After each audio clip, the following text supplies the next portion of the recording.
दोस्तों मैं हूं कमर चीमा। उम्मीद है आप लोग ठीक होंगे।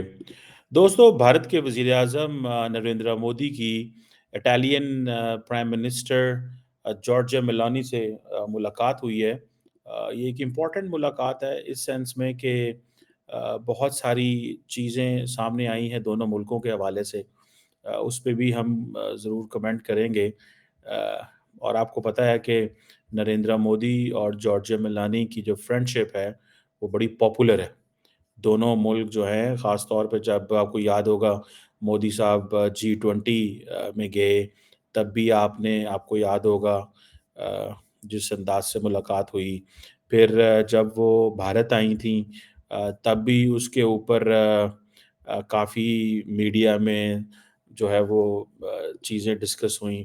तो एक इम्पॉर्टेंट डेवलपमेंट है। बहरहाल ये G20 की जो समिट है वहाँ पे ये मुलाकात हुई है और इसमें जो फ़ोकस है, जो बड़ा ही हैरानगी की बात है that is on India, Middle east, Europe corridor के ऊपर फ़ोकस है। ये समझ लें कि जिसे आप कह लें कि अमूमन नरेंद्र मोदी जो हैं वो India, Middle east, Europe corridor को डिस्कस करना उन्होंने शुरू कर दिया लेकिन इटली की वैल्यू इसलिए ज़्यादा है because of being in Mediterranean. आपको पता है इंडिया इटली की जो स्ट्रेटेजिक पार्टनरशिप है, ये एक strategic action plan, basically joint action plan 2025 से 29 अनाउंस हो चुका है। जिसके ऊपर यही बात की जाती है। ये 5 इयर्स का प्लान है कि कैसे जॉइंट कोलैबोरेशंस करनी है, कैसे नए इनिशिएटिव्स लेने हैं, पर्टिकुलरली ट्रेड एंड इन्वेस्टमेंट के अंदर, इमर्जिंग टेक्नोलॉजी, क्लीन एनर्जी में किस तरह काम करना है। और मिनिस्ट्रियल लेवल डायलॉग तो इनका ऑलरेडी होता है। आपको मज़े की बात बताऊँ, I was shocked to know कि बहुत सारे इस वक़्त यूरोप के ऐसे मुल्क हैं, जिनका पाकिस्तान के साथ मिनिस्ट्रियल डायलॉग ही कोई नहीं है। किसी किस्म का मिनिस्ट्रियल डायलॉग ही कोई नहीं है दोनों मुल्कों का। पाकिस्तान और मैं उसकी बात कर रहा हूँ। लेकिन ये जो जॉर्जिया मेलोनी से मुलाकात हुई है नरेंद्र मोदी की, इसमें आप ये समझ लें कि अभी जून में तो मुलाकात हुई थी इटली के अंदर जब G7 में अभी नरेंद्र मोदी ने हल्फ उठाया ही था। तो पहले जो उन्होंने इंटरनेशनल ट्रिप किया वो वहीं का किया। और एक जिसे कहते हैं एक एक इम्पॉर्टेंट डेवलपमेंट इस सेंस में थी कि नरेंद्र मोदी एक नया फ्रेश मैंडेट अगले 5 साल के लिए लेके आए। तो वो ट्रूडो को, बाइडेन को, फ्रेंच प्रेसिडेंट एमानुएल मैक्रोन को, उस वक़्त जो ब्रिटिश प्राइम मिनिस्टर थे ऋषि सुनक उस वक़्त वहाँ पे थे। तो वो सबको बस बता रहे थे कि भई मैं तो अगले 5 साल हूँ, तुमने पता नहीं होना है कि नहीं होना। तो उसमें से 2 तो उड़ गए हैं, ऋषि सुनक उड़ गए, ब बाइडेन साहब उड़ गए, पीछे जो है वो उधर कियर स्टार्मर आ गए, उधर ट्रम्प आ गए। तो ये चीज़ें जो हैं वो दे आर देयर। सो ये एक बड़ी इम्पोर्टेंट डेवलपमेंट इस सेंस में है कि इंडिया जो है वो continuously India, Middle east, Europe corridor को अहमियत दे रहा है। एंड इंडिया इज़ वर्किंग कि किस तरह हमने मिडल ईस्ट का जो लिंक है उसको कनेक्ट करना है। देखिए इंडिया को जिस चीज़ का एडवांटेज है ना that is of Saudi Arabia and the United Arab Emirates, ये दोनों का एडवांटेज है। और अगर with in middle east India को इस तरह का लिंक डेवलप कर लेता है, तो that will be great. Even if India is unable to build that link, then India will definitely use Gulf of Aden and जो क्या नाम है उसका, जो इजिप्ट के अंदर स्विस कैनाल है उसका इस्तेमाल करके अपनी जो सप्लाईज़ हैं वो इटली एंड ग्रीस तक पहुँचा सकता है एंड देन फिर वो पूरे यूरोप में ऊपर चले जाएँगे। सो ये चीज़ ये बताती है कि इंडिया जो है इट इज़ थिंकिंग लाइक कि हमें ये जो जॉइंट स्ट्रेटेजिक एक्शन प्लान है, इसके ऊपर बड़े डिफरेंट अंदाज़ से वो सोच रहे हैं। सो लेट्स सी कि इसमें किस हद तक वो कामयाब होते हैं और क्या करते हैं, बिकॉज़ अभी तक उनको इसमें अमेरिकन्स की आशीर्वाद इतनी नहीं है। देखें, जो जॉर्जिया इटली जो है, उसने एक डिस्टेंस इख्तियार किया है बीआरआई से, क्योंकि Italy was considered as the only country with in the Europe that was very close with the China. तो उन्होंने थोड़ा-सा एक डिस्टेंस क्रिएट किया है। वो अब डिस्टेंस किस हद तक जिसे कहते हैं चलता है और नहीं चलता वो एक अलहदा बात है। बहरहाल आपको पता है the issue with the Chinese is that their projects are so much lucrative. उनके प्रोजेक्ट्स इतने लुक्रेटिव हैं that they you can't leave those projects. अब ये जो India Middle East economic corridor है, इसमें यूएस लेड कनेक्टिविटी प्रोजेक्ट्स कहाँ पे आएँगे? यूरोपियन यूनियन, इंडिया, गल्फ जो है इसमें अमेरिकन्स कहाँ पे हैं? और चाइनीज़ इन्फ्लुएंस को कैसे काउंटर करना है? बेसिकली तो Indians have come up with an idea, but the question is के will they be in a position to institutionalize this idea in a larger framework within the Middle East and the Europe? That is the question. How far UAE and Saudi Arabia can embrace this IMEC, India Middle East Economic जो corridor है, इसको किस तरह embrace करते हैं? And can they bridge the gap between East and the West? The question is कि India ने जो सऊदीज एंड अमारातीज दोनों को मिलाया है, वहाँ पे एक आपको पता है एक ट्रेडिशनल राइवलरी भी है सऊदीज एंड अमारातीज के बीच में। और वो जो राइवलरी है it will continue, it is not going to end. उसकी वजह ये है कि अभी जब अमेरिकन्स ने इब्राहिम अकॉर्ड किया तो they brought up Emiratis on top, उन्होंने सऊदीज को डाउन प्ले कर दिया। अभी सऊदीज जो हैं दे बिलीव कि ट्रंप अगर पावर में आ गया तो शायद हमारी जो मेन स्ट्रीमिंग है अरब वर्ल्ड में और वो जो हम एक नई रिफॉर्म्स लाना चाहते हैं उसमें हमें फ़ायदा होता है। देखिए कैसी इंपॉर्टेंट चीज़ है, मज़े की चीज़ है कि एक शख्स के आने से कैसे पॉलिसीज़ बदल जाती हैं। बाइडेन आया तो अमारातीज़ खुश थे, ठीक है जी, कि हमारे लिए आई टू यू टू और बहुत कुछ है।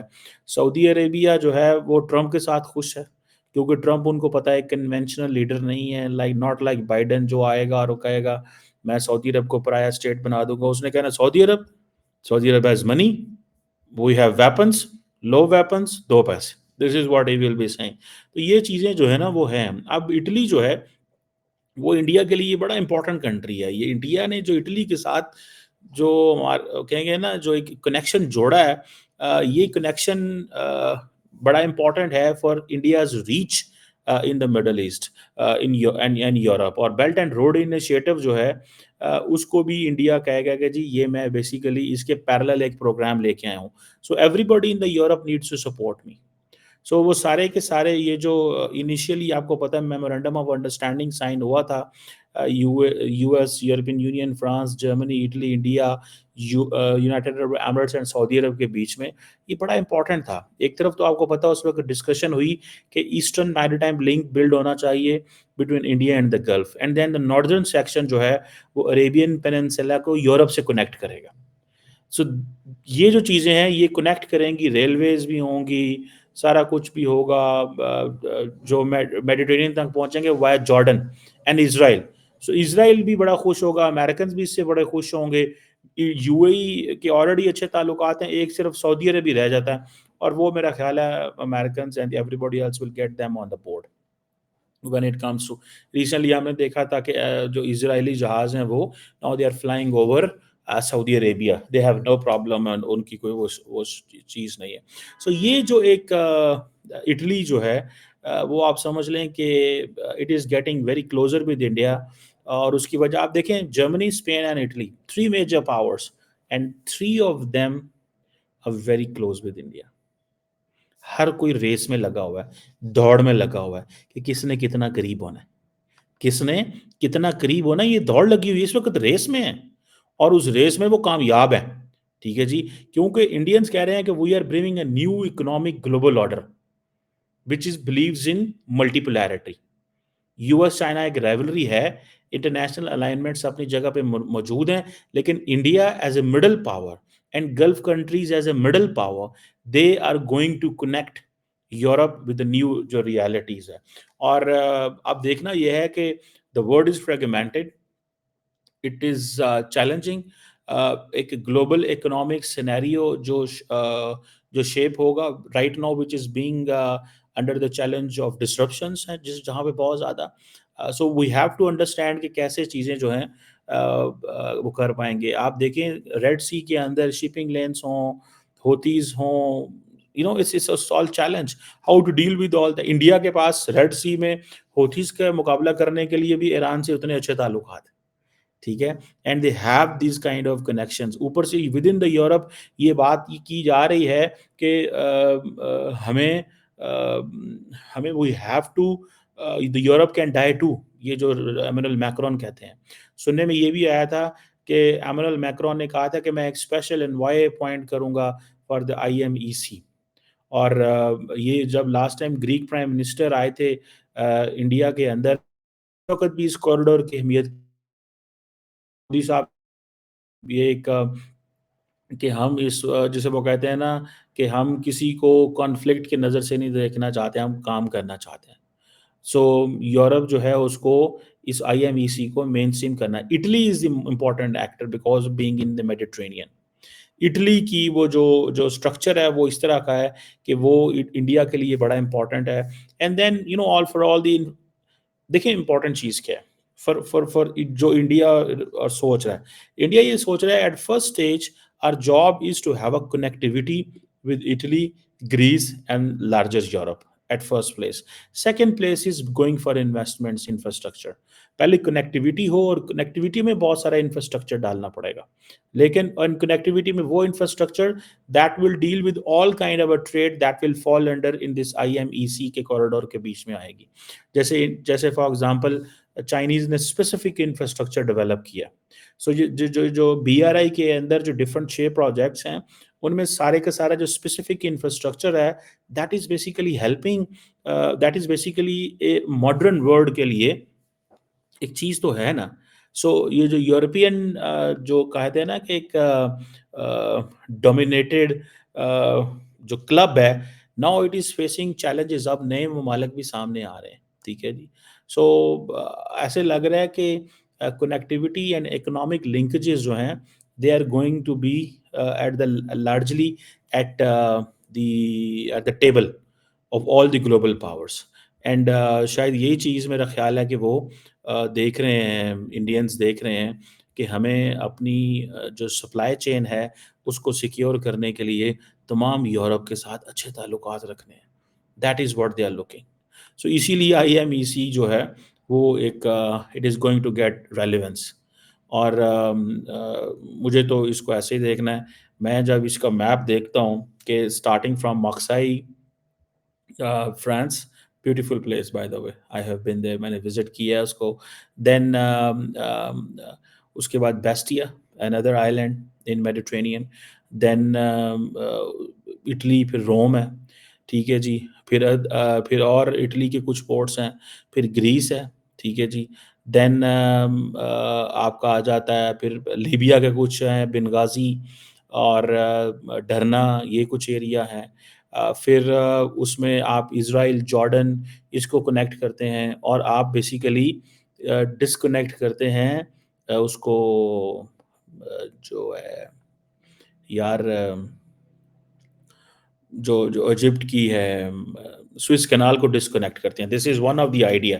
लेकिन क्योंकि problem with the Swiss canal is कि वहाँ पे चोक हो गई हर चीज़। वहाँ पे इतने घंटे खड़े होना पड़ता है इंटरनेशनल ट्रैफ़िक को, that they find it very difficult. उनको थोड़ा डिफ़िकल्ट लगता है उस उसमें खड़े होना, ठीक है? सो दे बिलीव कि नहीं यार, ये कोई चीज़ जो है वो मुनासिब नहीं है। हमें वहाँ पे इंटरनेशनल ट्रैफ़िक में जब आप वहाँ पे खड़े होते हैं शिपिंग लेन्स के अंदर, तो आपके लिए मसला बन जाता है। मसला ये बन जाता है कि आप अगर 6 घंटे, 8 घंटे खड़े हैं, आप डेस्टिनेशन पे भी नहीं पहुँचे और आपका तेल भी सड़ रहा है। तो होता तो है ना, आपकी लेबर की कॉस्ट भी बढ़ रही है, दिहाड़ियाँ भी बढ़ रही हैं, सारा कुछ जो एक वहाँ पे चैलेंज होता है। सो इंडिया की जो जो जो आइडिया है ना कि इंडिया से आप निकलेंगे, आप मस्कत जाएँगे, आप ओमान जाएँगे, देन आप गल्फ ऑफ एडन से होते हुए जॉर्डन, इज़राइल एंड देन आगे जाएँगे। ये सी रूट है। देन अगर आपने दूसरा लेना है ट्रेन का रूट लेना है, तो देन आपको फिर वहाँ से मस्कत से आगे फिर UAE and all this Kuwait और रियाद और मदीना एंड देन ये रूट सारे एस्टैब्लिश करने हैं। सो इंडिया इटली के साथ जो करीब हो रहा है, इंडिया का बेसिकली लार्जर जो थीम है, वो यही है कि हमें जैसे-तैसे इन चीज़ों को जो इटली को ऑन बोर्ड लेना है। और इटालियन प्राइम मिनिस्टर जो है वो बड़ी स्मार्ट है। She does understand that there is what is the relevance and value of prime minister Modi और and she is a woman, she is a very smart woman, बड़े अच्छे से बड़ी पॉपुलिस्ट किस्म की पॉलिटिशियन है। Let's see what kind of वो leadership जो है वो देती है, वो उसको इटली एंड इंडिया को देती है और वो कैसे अपने आप को प्रोजेक्ट करती है बिकॉज़ एक European pressure and American pressure ने उसको डिस्टेंस पे ले आया है चाइना से। लेकिन इंडिया के साथ उनकी जो कुर्बत है, वो इकोनॉमिकली कितना बेनिफिट करती है। आई थिंक ये जो जर्मनी, इटली एंड स्पेन के दरमियान कंपटीशन है, इट टेल्स कि बहुत सारा पैसा है विच इज़ इन्वॉल्व, बहुत सारी अपॉर्चुनिटीज़ हैं which these countries are liking, that's why everybody wants to compete and get closer with India.